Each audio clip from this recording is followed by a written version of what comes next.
Hi. Hello, how are you? I'm great. How are you? I'm good, thank you. I'm good. Thanks for accepting my request and allowing me to talk with you. Awesome. Thanks for inviting me to talk with you. I'm excited to see what this is all about. Yeah. So I want to introduce you to my audience. Lovely. So can you introduce yourself to my audience? Okay, thank you. My name is TinaScotford, and I'm a children's book author from Durban in South Africa. I live on the east coast of South Africa, near the Indian Ocean. Awesome. So your book name? Well, I have a few books, but I'm a picture book author normally. My most recent book that I've written is called Ranger C. Sienna and Mr. Liar, Liar, Pants on Fire. Can I show you the book? Can I Yeah, lift it sure. up? Yeah. Great. So this is the latest one that I've done. Are you able Ranger to see CC it? Anna. Yes. C. Anna, because when she spots new animals or something new, she always says C. So her name is C. Anna. That's her nickname. Is this a It's a real story or a fictional story? No, it's a fictional story. I'm a fictional author.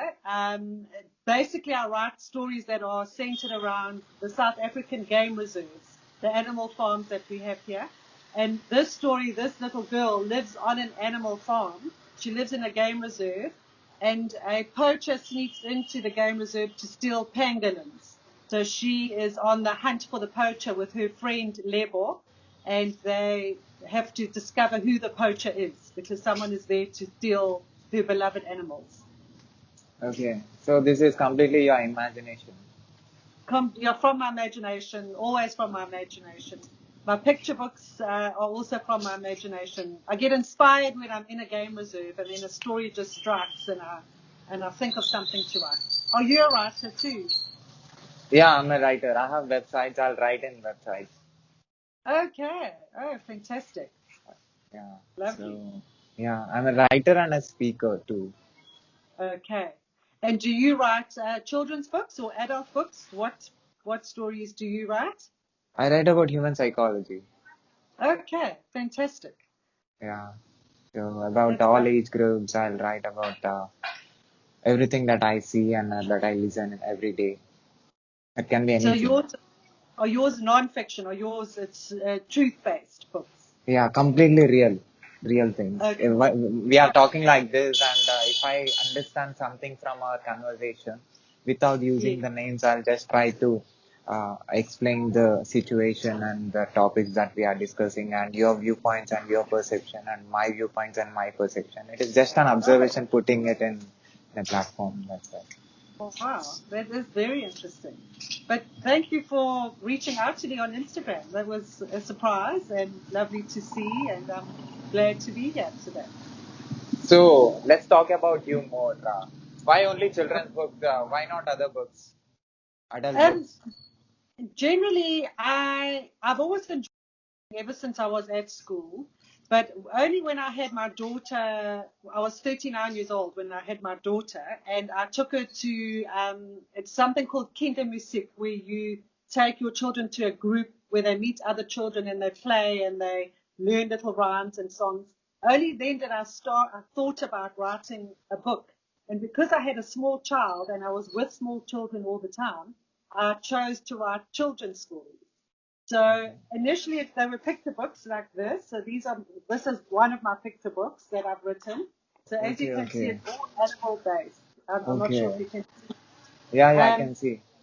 so so the me becoming an author really developed only after I had my daughter and just felt the need to write stories that were based in South Africa because we have a lot of books, beautiful books from all over the world, but no funny rhyming picture books written by South Africans. So that's why I embarked on this journey. And then as she grew older, I started writing for an older audience. So now she's 11. So the book that I've written most recently, my chapter book, is aimed at children who are 11. So who knows? When she's a teenager, I might write for older children. When she's an adult, I might write adult stories. So this journey is ever evolving for me, and I'm loving it. So Who is Eva? that's pardon. Who is Eva? No, Eva. Sienna. Yeah. Sienna is my daughter. Her name is Sienna. Sienna. Okay. Sienna, yes. Which is why the name C. Sienna is also in the title of this book. My daughter looks similar to the character in the book.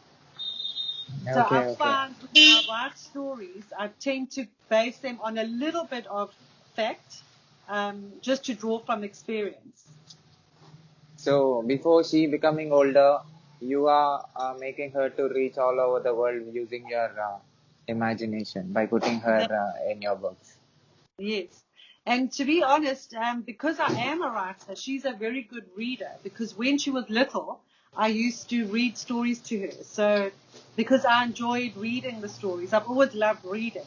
And now she's a good reader and she's a good writer because I encourage her from a little age to read picture books, story books, chapter books.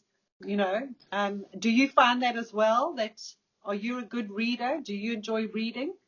Yeah, I love reading. I love reading Yeah. people, not books.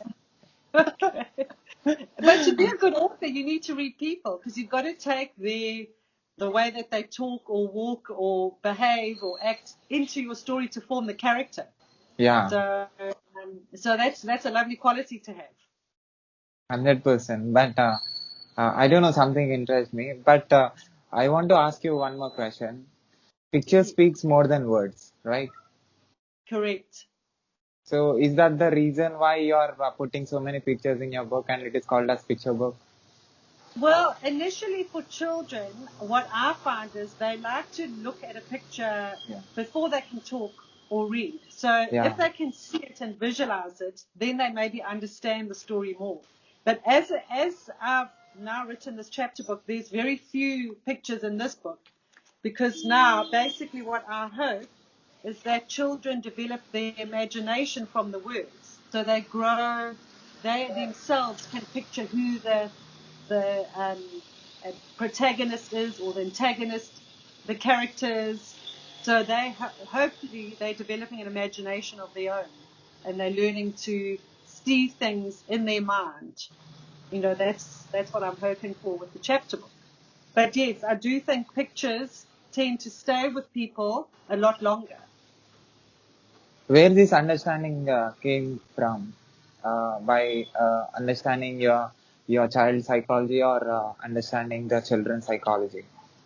Well, I'm a qualified nutritionist. That's my qualification. And in nutrition, we had to do psychology as one of our subjects. Not for very long, but we did do it.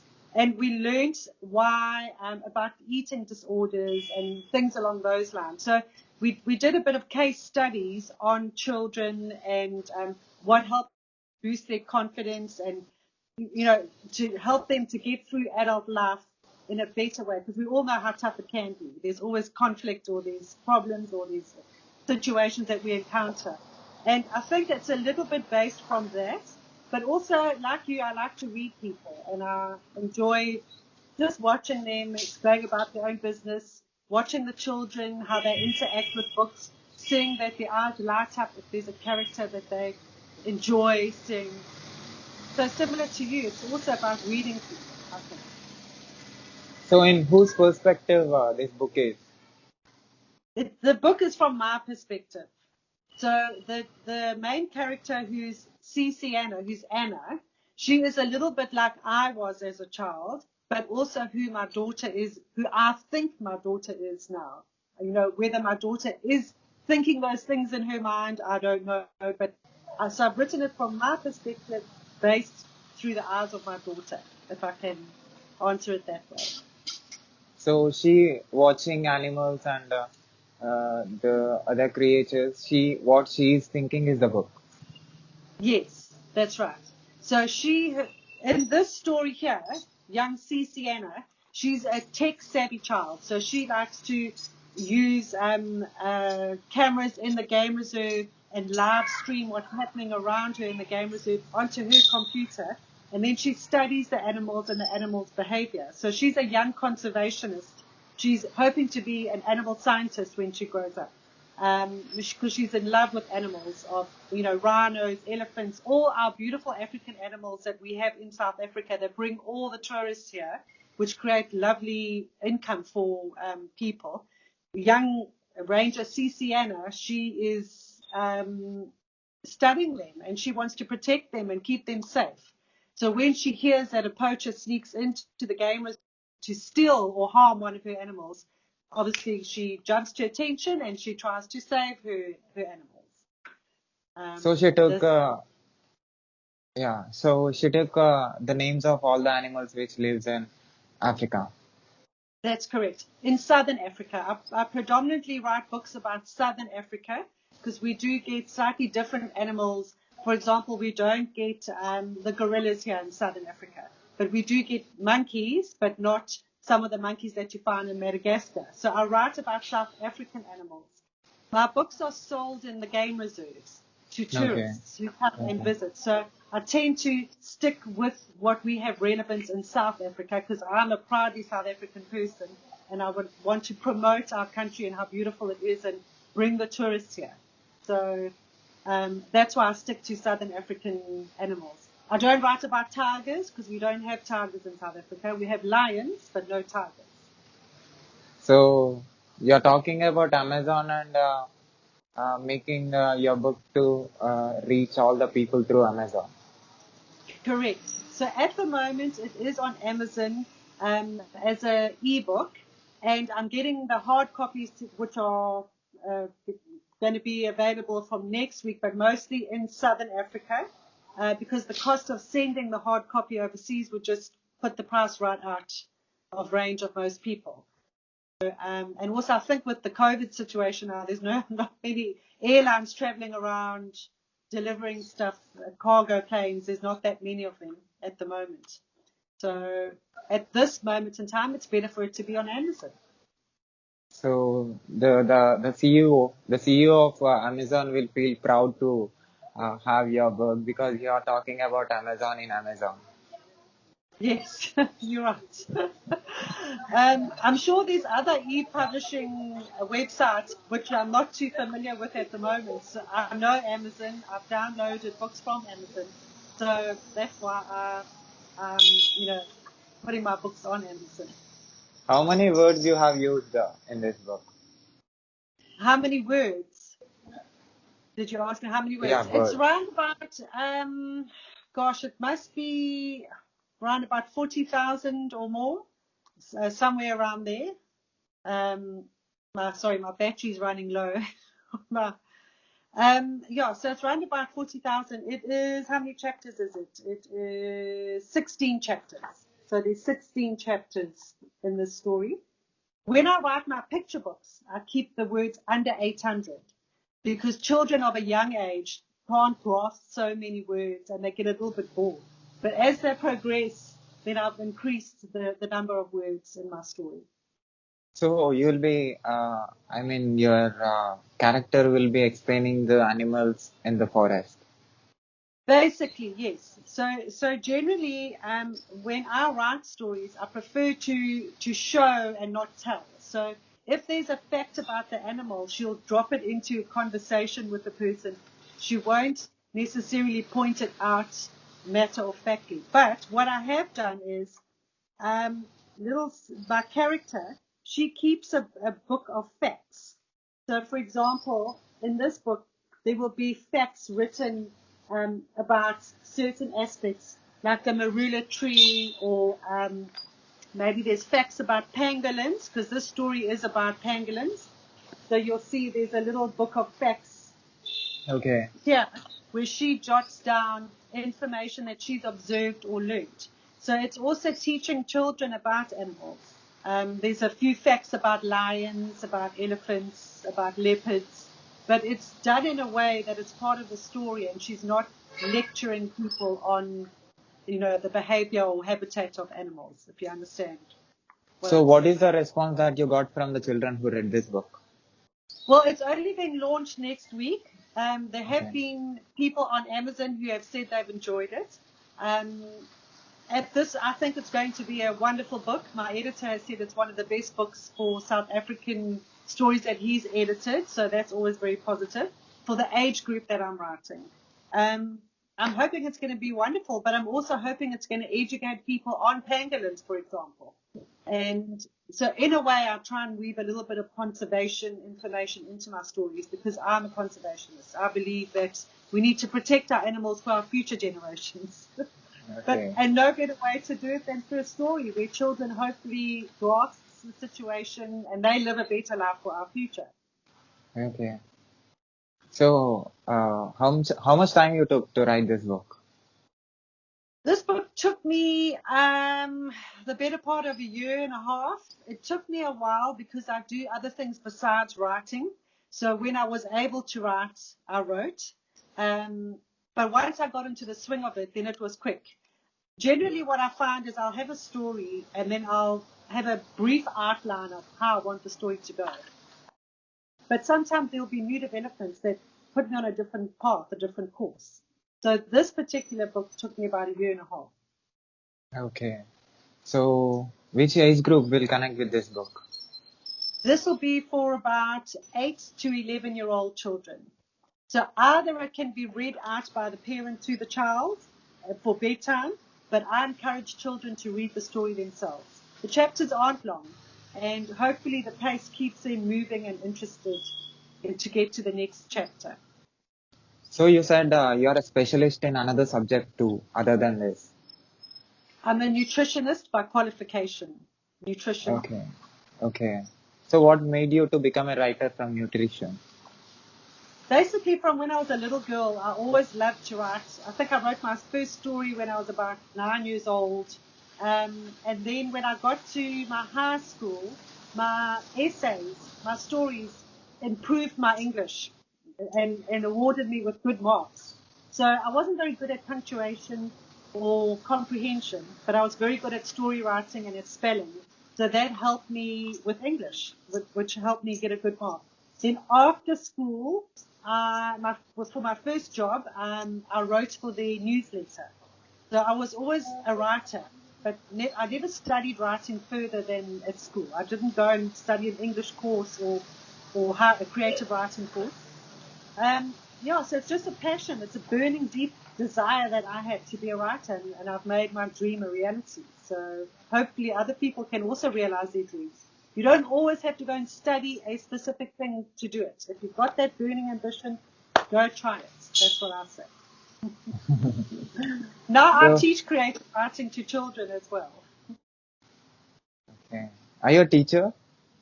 No, I just go to school. When I go to schools for my author visits, sometimes they ask me to give children some tips on creative writing. So I hold little creative writing workshops, and then I just encourage children to write and to read and how to develop a character, how to develop a backstory for the character, how to use words to make the story more interesting. So I'm not a qualified teacher, but I do offer creative writing workshops. Awesome. So how many books you wrote? I've had 8 books published with a traditional publisher. I've had 2 books self-published, and this is my first chapter book. So that takes me to 11 books. Other books are about Most of them are about animals.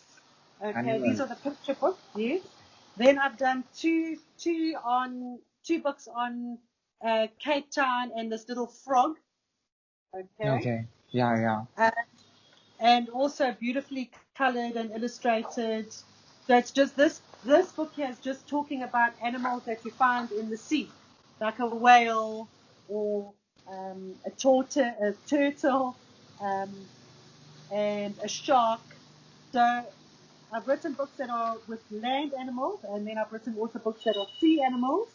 And this book here, this story, I've written 2 stories in this with this character of the frog, and they're based in Cape Town. Have you heard of Cape Town? Yeah, yeah. Yeah. So those animals, those stories are based in Cape Town with Table Mountain as the background.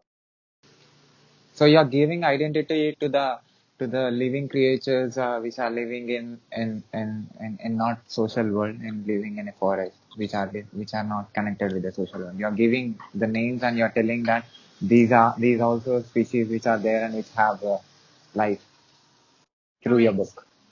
Correct. Because I think children from all over the world can identify with animals. Sometimes if a story is too specific, about maybe a child based in England or America. It's specific to that, but animals are all over.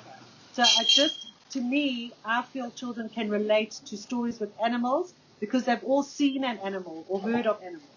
So that's why I choose, sometimes animals are my main characters and not a specific person. How many But animals? Okay. How many animals I can find in your book if I'm a reader? Well, one of my books is a counting book, and it counts up to 20, so there will be 20 different types of animals. Another book is an ABC book, so there's 24 animals in that book. It just depends on the story. So it is very important for every child or every children to know about what are the creatures out there in the Amazon forest. Not only the people who lives in South Africa or Africa, African country. So all other people who lives in any part of the world will know about the animals which live in your country and will get knowledge. I want them to see through my channel. I want them to know about it. That's correct. That's So basically it in a nutshell. And they're learning about it through stories. So through fictional stories, they learn something interesting about the animal. Hopefully that stays with them forever. yeah, So correct. yeah. And So that's my how good you are in explaining. what the stories. Well, I hope that I'm good. My most of my picture books are written in rhyme, so it's hopefully has a little verse that sticks in the child's mind because it's like a little rhyme or a little joke or a little poem. So hopefully I'm good at explaining characteristics of animals or the habitats. Yeah. Not only children, a lot of adults will also connect with your work. For example, I connect with visuals, not with the words. I feel sleepy if I start reading a book. Instead of Mm. reading a book, if I see a visual, if I see a picture, or if I see a video, I did masters in software engineering. I completed masters. Okay, So that's I used to study the computer science and software engineering subjects using the videos. I mean through the videos, through the pictures. If I see a picture or if my professor in my college just draws a picture and tells about the picture, I used to connect with that. I used to understand by seeing the picture word. more than the seeing book and studying from it. But I really I believe that picture affected me. Picture gave me a lot of knowledge. That is why the Right. reason I'm doing a lot of videos today. Pictures are making me to understand more, and I'm sure uh, any person who lives in any part of the world can connect with the picture more than the words, because the way different authors have their own way of expressing. So they may That's or right. may not connect because of the English, the type of English they have seen and they have learned. But pictures they can easily connect. They can easily connect it. Absolutely. Right. Yeah. In fact, also when I studied, I also drew little pictures to remember big, long names of things. I just found it easier to remember the picture and the sound of the picture than the actual word that I had to learn, especially in physiology or biology. I struggled with some of those concepts. So we also did little pictures and drawings. Do you have any good message to the world about animals? You are seeing animals since your childhood, right? Do you have any good message? Yes, since my childhood, my mom and dad always encouraged us to look after animals, to care after, to ensure that they're not harmed. My message to the world is there are so many animal populations that are endangered or on the critical list, and we need to keep those animals because they have as much of a right to live on this planet as we do. So my message is look after our natural heritage in each of our countries. If we all did that, and we ensured that there was no trafficking of animals or slaughtering of animals unnecessarily, or even some of the farms that you see out there, how they breed animals and the way that they treat them, it's heartbreaking. So my message is the animals have as much a right as we do to live on this continent, on this planet, in this world. Have you seen any videos of my previous videos? I did, because once you reached out to me, I needed to see who you were and what you were about. So yes, I did. I did watch a good couple of them. I was mostly interested in the authors because I'm an author. So yes, I did. Thank you. So can I put this video on my YouTube channel and on internet with your permission? Yes, you may. Thank you so much, Thank you so much. Tina. Have a lovely, lovely rest of day. It was lovely to meet you. Is it evening or daytime where you are now? It's afternoon, 1 p.m. 1 p.m. Okay. It's morning here. It's morning, early morning. Thank Yeah. you. You Yeah. gave me time. I requested you. You accepted it. Thank you so much. I want you to Thank you write very more much. books and I want you to reach more children. And I want you to make people to understand about the importance of other creatures through your books. Thank you. Thank you for the opportunity. Have a wonderful day. Yeah, you do. Bye. Bye. Bye.